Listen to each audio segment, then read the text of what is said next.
Hello everyone. As we all know that this COVID-19 situation has given a rise to unusual disturbances across various sectors in Indian economy. फिर वो चाहे flights या trains को बंद करके लोगों के मूवमेंट को रेस्ट्रिक्ट करना हो या फिर डिफरेंट फेजेस में लॉकडाउन को इम्पोज करना हो, it has had a large impact on the Indian economy. फिर भी कुछ सेक्टर्स इस क्राइसिस की मुश्किल घड़ी को भी एक अपॉर्चुनिटी की तरह कंसीडर कर रहे हैं, जिससे कि वो अपने एग्जिस्टिंग बिजनेस मॉडल को और इनोवेट करके बेटर सॉल्यूशंस पा सकें। So in this video we'll discuss about the 5 sectors that most likely to benefit from the current situation and will shine brighter post this COVID-19 pandemic. The first sector that will rise after COVID-19 is e-commerce और e-retail specifically. अब तक जैसा होता आया है कि mostly Indian house hold groceries के लिए अपने नेबरहुड शॉप्स में रिलाई करते आए हैं, वो अब ऑनलाइन रिटेल प्लेटफॉर्म्स में स्विच हो रहे हैं। और इसके पीछे का रीज़न बहुत ऑब्वियस है, just to ensure the compliance with social distancing. जो बड़े ई रिटेलर्स हैं वो इस ट्रेंड को पूरी तरह कैपिटलाइज भी कर रहे हैं, जैसे कि big basket, Grofers, Amazon pantry and country delight. इस लॉकडाउन पीरियड में भी इन ई रिटेलर्स ने 20 से 80% तक की हाइक एक्सपीरियंस की ऑर्डर वॉल्यूम में।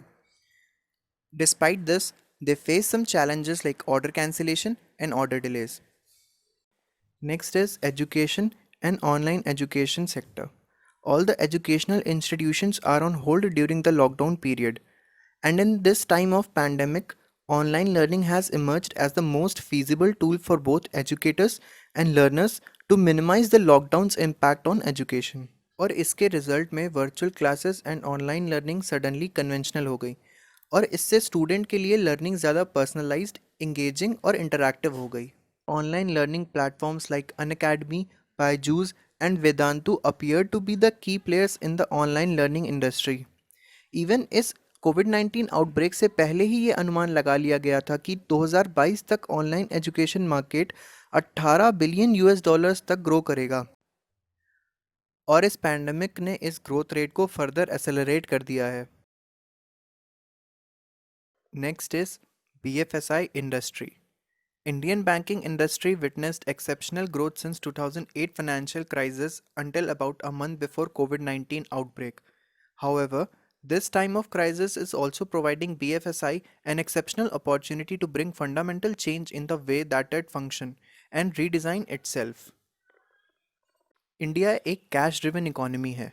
यहाँ तक कि डिमोनेटाइजेशन जैसे लार्ज स्केल मेजर्स भी इस कैश की डिपेंडेंस को ख़त्म नहीं कर पाए।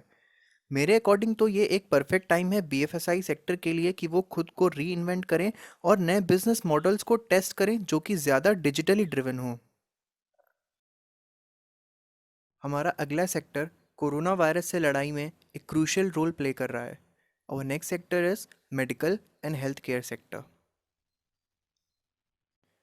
As we see that people are adopting better hygiene practices these days, the consumption of nutrition and wellness products is expected to see a rise.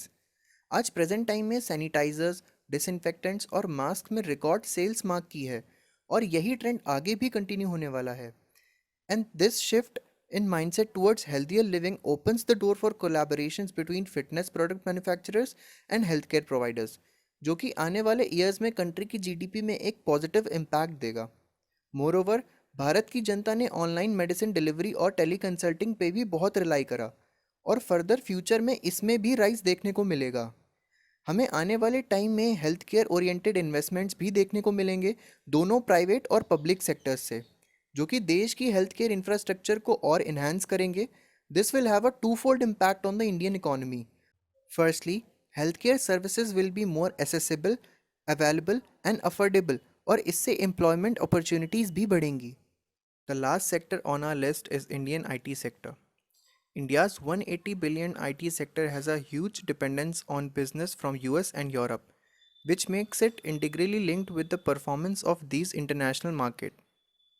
Indian IT companies को इस कोविड-19 फेज में अपनी कोर वैल्यू प्रपोजिशंस का maximum advantage लेना चाहिए, and they should restructure their existing offerings at competitive price points.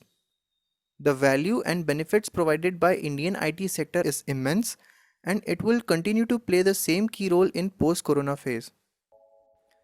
So these were the 5 sectors that will grow faster post this COVID phase. I would also like to hear your opinion in this. So please let me know in comment section. Thank you so much for watching. Subscribe for more videos, and until then, stay safe.